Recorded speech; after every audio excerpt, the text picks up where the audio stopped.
우리가 신앙생활 하다 보면 의문이 드는 일들이 몇 가지가 있습니다. 그 중에서요, 동일하게 신앙생활하고 동일하게 기도생활하는데 어떤 사람은 응답을 받고 어떤 사람은 쉽게 응답받지 못하는 것을 보게 됩니다. 심지어 어떤 사람은 다른 사람보다 시간도 많이 들여서 정성껏 기도하는데도 쉽게 응답이 되지 아니하고, 어떤 사람은 짧은 몇 마디로 그냥 단순하게 기도했는데도 기도가 응답되는 것을 볼 때가 있습니다. 어떤 차이가 있을까? 무슨 방법이 있을까 하는 거죠. 다른 사람에게 공개하지 않고 자신만이 가지고 있는 방법을 비법이라고 합니다. 잘 되는 집에는 그 집만의 비법이 있습니다. 똑같이 김치찌개를 팔아도 비법이 있는 집은 맛이 다릅니다. 어떤 한계를 뛰어넘는데도 비법이 있습니다. 운동선수라든가 예술가들이 실력이 어느 정도 향상되고 나면 한계에 부딪히게 됩니다. 그걸 넘어서야 되는데 어지간해서는 넘어서지 못할 때가 있죠. 그러면 그것을 넘어설 수 있는 비법을 가진 스승을 찾게 되는 겁니다. 기도에도 비법이 있습니다. 기도가 응답되려면 응답되는 기도에는 꼭 필요한 것들이 성경에는 기록되어 있습니다. 정리해보면 먼저는요, 죄가 없어야 합니다. 이사야 59장 1절 2절 이렇게 되어 있습니다. 여호와의 손이 짧아 구원하지 못하심도 아니요 귀가 둔하여 듣지 못하심도 아니라 오직 너희 죄악이 너희와 너희 하나님 사이를 갈라놓았고 너희 죄가 그의 얼굴을 가리어서 너희에게서 듣지 않으시게 함이니라. 죄가 있으면 하나님이 듣지 않으신다 기록하고 있습니다. 또한 쉬지 말고 기도하고 포기하지 않고 기도해야 합니다. 누가복음 18장 1절에요. 예수께서 그들에게 항상 기도하고 낙심하지 말아야 할 것을 비유로 말씀하셨다고 기록하고 있습니다. 항상 기도하고 낙심하지 말고 쉬지 말고 기도하고 깨어 근신하여 기도하고, 또한요, 하나님의 뜻대로 기도해야 합니다. 예수님은 겟세마네에서 기도하실 때에 내 온대로 마시옵고 아버지의 온대로 되기를 원하나이다 하고 기도했습니다. 또 기도가 응답되려면요, 자기의 정욕대로 기도하면 안 됩니다.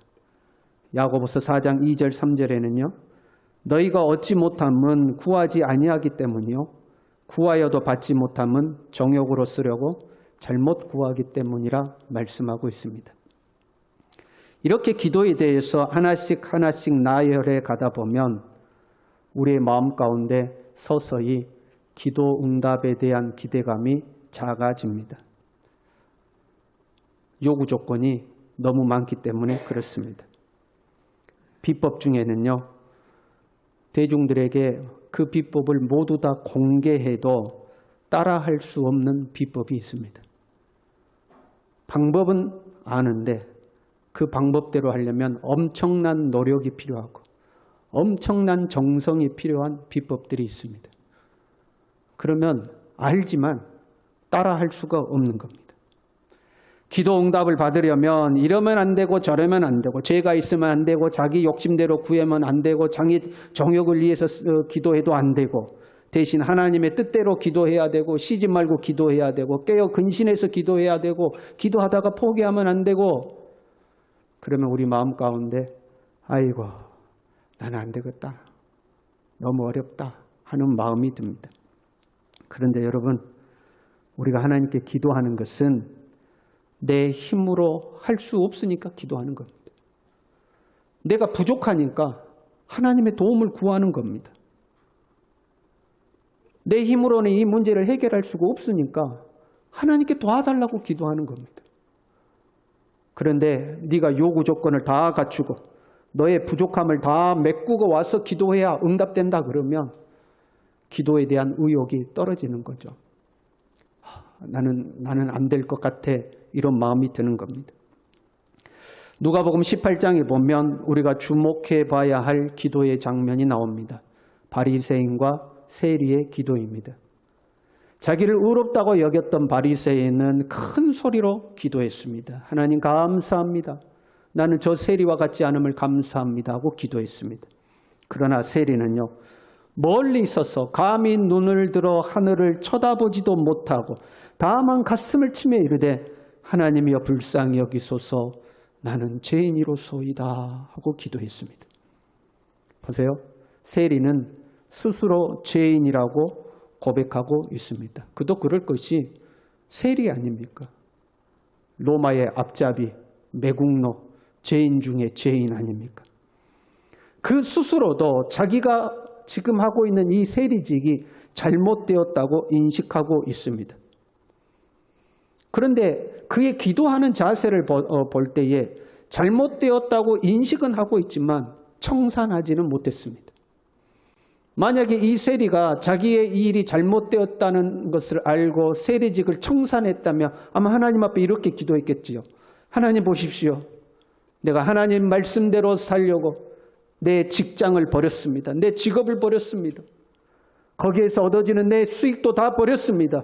그러니 하나님 나를 기억해 주십시오. 이렇게 기도했겠죠.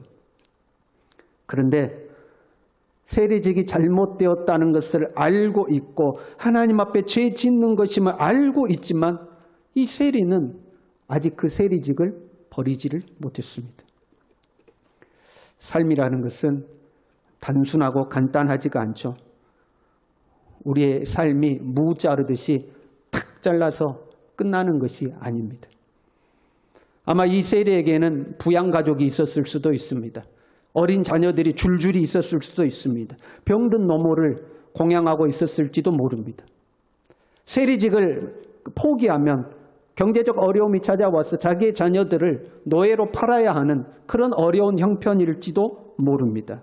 아니면 그 정도로 어렵지는 않을지라도 자기 욕망 때문에 세리직에서 얻어지는 그 수익을 포기하지 못하는 자기 욕심 때문에 포기하지 못하고 있을 수도 있습니다. 이렇게 고백했을 수도 있어요. 언젠가는 내가 1억만 모으면 나도 세리직을 청산할 것이다. 내가 저 아파트만 사면 나 이 직업 바꿀 것이다. 우리 큰애 대학만 졸업하고 나면 나도 이 직장 바꿀 것이다. 그렇게 다짐하지만 막상 그때가 돼보면 또 다른 이유가 생기는 겁니다. 그래서 그걸 놓지 못하고 포기하지 못하는 거죠. 우리의 삶이란 아는 대로 다 사라지는 것이 아닙니다. 여러분 다이어트 해야 되는 거 아시죠? 다이어트 하려면 음식 조절해야 되는 거 아시죠? 운동도 해야 되는 거 아시죠? 그런데 우리 못하잖아요. 작심 며칠이요? 작심 3일만 돼도 다행입니다. 이 작은 일도 마음먹은 대로 잘 안 되는 것이 우리의 삶입니다. 게으름 피우지 말고 성실하게 살아야 한다는 걸 누구보다도 우리는 잘 압니다. 그런데 내 삶이 지치고 무기력해지면 꼼짝도 하기 싫을 때도 있습니다. 내가 이렇게 살면 안 되는데, 내가 이렇게 게으름 피우면 안 되는데 하면서도 안 될 때가 있는 겁니다. 온유하고 부드러워야 한다는 걸 압니다. 그런데 나도 모르게 버럭 화가 날 때가 있습니다. 버럭 짜증이 날 때가 있습니다. 남을 용서하고 사랑하며 살아야 한다는 것도 압니다. 그런데 절대 용서가 안 되는 사람이 있는 겁니다. 그 사람만 보면 속이 뒤집어지는 사람이 있습니다. 그 사람이 내 가족 중에 있을지라도 용서가 안 되는 경우도 있습니다. 오랫동안 신앙생활을 했음에도 불구하고 교회에서 직분도 얻었습니다. 남들이 보기에는 그럴듯하게 경건생활을 사는 것 같습니다. 그런데 정작 혼자 있을 때는, 아무도 보지 않을 때는 끊어버리지 못한 죄 때문에 끙끙거리는 사람도 있습니다. 혹시나 누가 이런 나를 보지는 않을까, 남에게 발각되지는 않을까 두려워하면서도 그 죄가 끊어지지가 않는 겁니다. 알지만 안 되는 것들이 우리에게는 있습니다. 그것이 사람인 겁니다. 우리는 모두 연약한 존재들입니다. 약한 존재들입니다. 넘어지고 실수하는 존재들입니다. 그래서 우리에게는 예수님이 필요한 줄로 믿습니다. 그래서 우리에게는 하나님의 은혜가 필요한 줄로 믿습니다. 성령의 도움이 필요한 줄로 믿습니다. 내가 온전해서 하나님께 나아가는 것이 아닙니다. 내가 완벽해서 하나님께 기도하는 것이 아닙니다. 내가 죄인이니까 하나님께 나아가는 거고, 하나님의 도움이 필요한 연약한 존재이기 때문에 하나님께 도와달라고 기도하는 것입니다. 비록 현재의 삶을 완벽하게 청산하지는 못했지만, 감히 하나님께 나아갈 수 없어서 차마 하늘도 쳐다보지 못했지만, 그럼에도 불구하고 세리는 하나님께 기도했습니다. 이것이 중요한 겁니다. 그럼에도 불구하고 하나님께 기도했어요. 오늘 본문의 말씀은 아주 중요한 기도의 비법을 우리에게 말씀합니다. 보세요. 누구든지 지혜가 부족하거든. 여러분, 부족하니까 기도하는 거예요. 온전해서 기도하는 게 아닙니다. 부족하니까 기도하는 겁니다. 오직 믿음으로 구하고 조금도 의심하지 말라. 우리의 기도가 하나님 앞에 응답되기 위해서는 반드시 믿음이 필요합니다. 절대적으로 믿음이 필요합니다. 믿음이 없으면 무엇이든지 주께 얻기를 생각도 하지 말아라. 절대적으로 믿음이 필요합니다. 어떻게 기도했는가, 얼마나 기도했는가, 얼마나 오랫동안 기도했는가, 그것보다 믿음이 있냐, 이게 절대적으로 중요한 겁니다. 그러면 어떤 믿음이 있어야 하는가?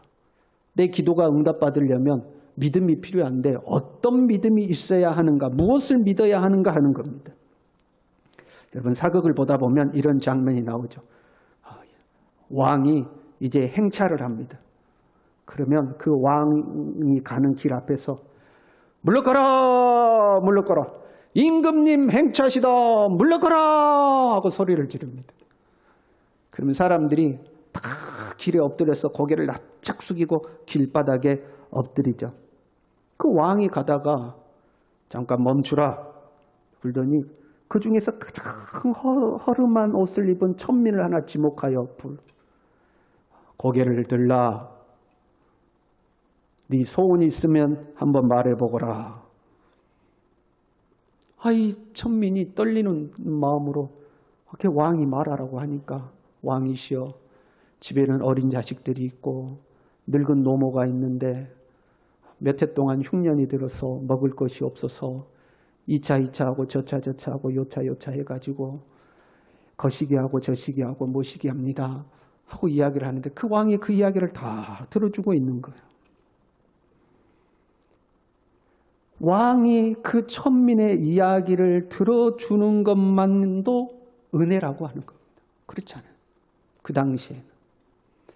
그 이야기를 다 듣고 있더니 왕이, 여봐라, 저 사람 집에 이런 어려움이 있는데 다 해결해 주도록 하여라 하고 명을 내리는 거예요.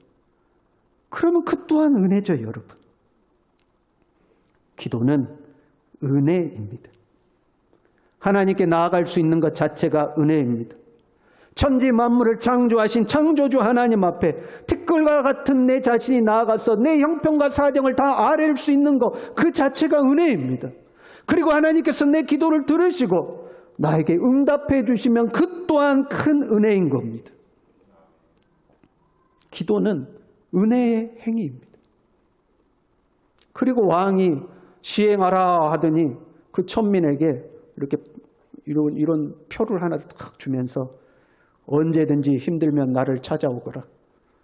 문지기가 못 들어가게 하면 이 표를 보여주면 너를 들여보내줄 것이다 하고 표를 하나 탁 주는 거예요. 약속이죠. 이 표를 보여주면 언제든지 너는 들어올 수 있다는 약속이죠. 그리고 이것은 은혜로 준 것이니까 은혜의 약속이죠. 우리는 죄로 말미암아 도저히 하나님을 가까이 할 수 없는 죄인들이었습니다. 이런 죄인을 위하여 예수님이 십자가에서 죽으신 줄로 믿습니다.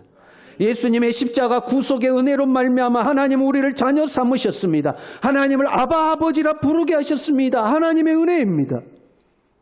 그리고 언제든지 하나님 앞에 나아가서 기도할 수 있도록 우리에게 예수 그리스도의 이름을 주셨습니다.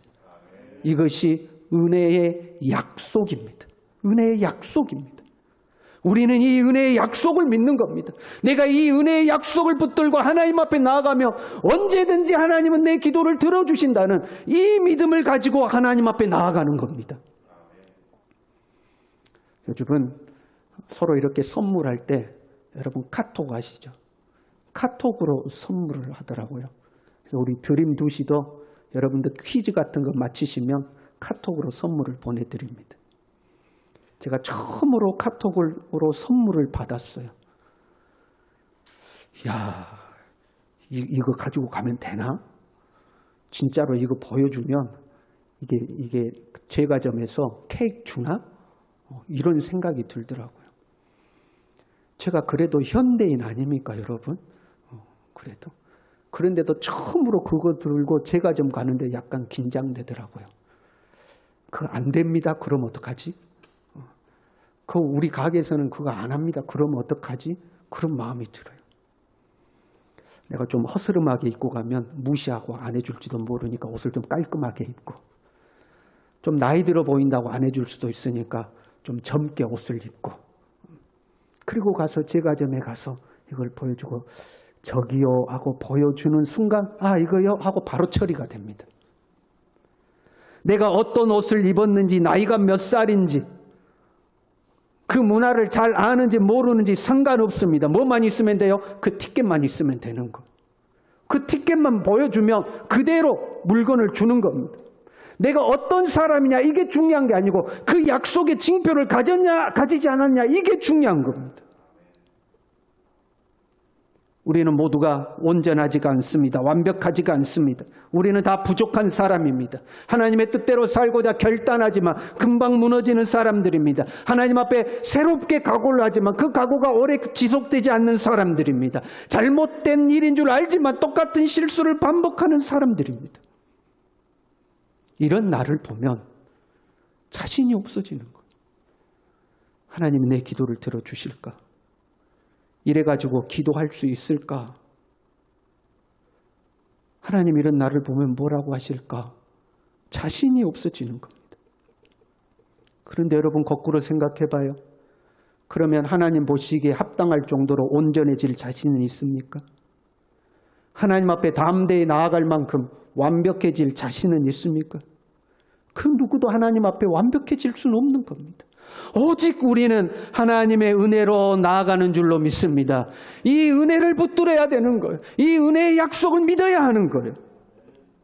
믿음이 없는 사람, 의심하는 사람, 이런 사람은 무엇이든지 죽기 얻기를 생각하지 말라. 강하게 부정하고 있습니다. 네가 기도를 아무리 많이 했든지 아무리 유창하게 했든지 이 믿음이 없이는 응답받을 것이라고 생각하지 말아라. 죽었다 깨어나도 안 된다. 오직 이 믿음이 있어야 된다. 절대적으로 이 믿음이 필요하다. 말씀하고 있는 겁니다. 내가 성실하게 경건 생활을 하고 있든지 아니면 연약하고 나약한 자리에 있든지, 기도가 잘 되고 요즘 영적인 컨디션이 좋든지 아니면 한없이 무너져 내리고 무기력한 상태이든지, 내 모습이 초라하고 감히 하나님 앞에 설 수 없을 정도로 나약해진 상황이라 할지라도, 내가 좋은 상태이든지 안 좋은 상태이든지 우리의 기도의 응답은 하나님의 은혜로 된다는 것을 여러분 믿으시기를 바랍니다. 우리가 실수하는 것은 나를 보는 거예요. 나를. 아이고 오늘은 기도가 술술 잘 되는 거 보니까 그냥 오늘 막 기도했더니 기도가 내가 뭐 5분 기도한 줄 알았더니 1시간 기도했고 기도하는데 그냥 술술 잘 풀려. 분명히 오늘은 응답하실 것 같아. 내 기도의 응답을 내 자신을 기준으로 하고 있는 겁니다. 내가 이 정도 기도했으니까, 이렇게 오래 기도했으니까, 이렇게 정성껏 기도했으니까 하나님이 응답하시겠지. 자기를 기준으로 삼는 겁니다. 반대로 나는 부족하니까 하나님이 내 기도 들어주시겠는가? 요즘 나 엉망으로 살았는데, 요즘 나 넘어지고 쓰러지고 자빠졌는데, 또다시 제 습관에 뒹굴었는데 하나님이 내 기도 드러나 주시겠는가? 내 자신을 보니까 믿음이 없어지는 겁니다. 여러분 그때 기억하세요. 부족하니까 기도하는 겁니다. 연약하니까 기도하는 겁니다. 죄에서 벗어나지 못하고 헤매고 있으니까 하나님께 도와달라고 기도하는 겁니다. 내 힘으로 안 되니까 기도하는 겁니다. 우리는 남에게 도움을 청할 때에 밤새 고민하는 경우가 있죠. 아주 중요한 도움을 청해야 돼요. 그러면 내일 그 사람 만나서 뭐라고 말하지? 이렇게 말하면 혹시 그 사람이 기분 나쁘지 않을까? 저렇게 말하면 혹시 그 사람이 싫어하지는 않을까? 어떻게 말해야 기분 나쁘지 않고 또 내가 원하는 것을 얻을 수 있을까? 고민하죠. 그런데 여러분, 갓난아이는요. 말을 많이 하지 않습니다. 딱 한마디예요. 응애. 딱 한마디 합니다. 배고파도 응애. 똥을 싸도 응애. 잠이 와도 응애. 그냥 응애만 합니다. 그러나 이 갓난아이는 내가 응애하면 내 부모가 응답할 것이라는 믿음이 있는 거예요. 그래서 부모가 올 때까지 응애 하는 겁니다. 많은 말이 필요한 것이 아니라 믿음이 필요한 겁니다. 내 삶이 힘들고 어려울 때요, 기도가 잘 되지 않을 때가 있습니다. 또 실수하고 넘어지면요, 감히 기도할 마음이 생기지 않을 때가 있습니다. 영적으로 탁 눌려가지고 밑바닥까지 내려가면요, 기도하려고 앉아있어도 기도가 나오지 않은 때가 있습니다. 여러분, 그때도 하나님의 은혜의 약속을 믿으시길 바랍니다. 우리 같이 해볼까요? 그래도 하나님은 나를 긍휼히 여기신다. 네. 그래도 하나님은 나를 긍휼히 여기신다. 이 믿음을 가지고 그냥 주님 이 한마디라도 하면 주님은 우리의 기도를 들으시는 줄로 믿습니다. 여러분, 살면서 가위 눌려본 적이 있으시죠? 가위가 눌리면 내가 의식은 돌아왔어도 내 몸이 꼼짝도 안 하죠. 꼼짝도 안 할 때가 있어요. 그러면 우리는 예수님을 믿는 사람이기 때문에 그런 순간에 예수님을 찾죠. 꼼짝도 안 하는데 간신히 힘을 내가지고 그러면 가위가 딱 풀립니다. 주님도 마찬가지죠. 쭉 하면 딱 가위가 풀립니다. 많은 말을 못할지라도 주님 앞에 그냥 힘이 없어서 주님 한마디만 해도 주님이 우리의 기도를 들으시고 우리의 영적 어박을 풀어주시는 줄로 믿습니다. 기도할 힘이 없어서 그냥 성전에 나와서 멀거니 십자가만 쳐다보고 앉아있어도 그래도 주님은 나를 긍휼히 여기신다. 그래도 주님은 나를 긍휼히 여기신다는 이 믿음을 가지고 있으면 주님이 우리의 형편과 사정을 살피시는 줄로 믿습니다. 도저히 말이 나오지 않아서 그냥 앉아서 눈물만 뚝뚝 흘리는 그 순간이라도 주님은 내 눈물을 보시고 내 마음을 다 헤아리시는 주님이신 줄로 믿습니다. 이 믿음을 가지고 내가 어떤 자리에 있을지라도 주님 앞에 담대히 나아가는 우리 모두가 되기를 간절히 바랍니다. 함께 찬양하겠습니다.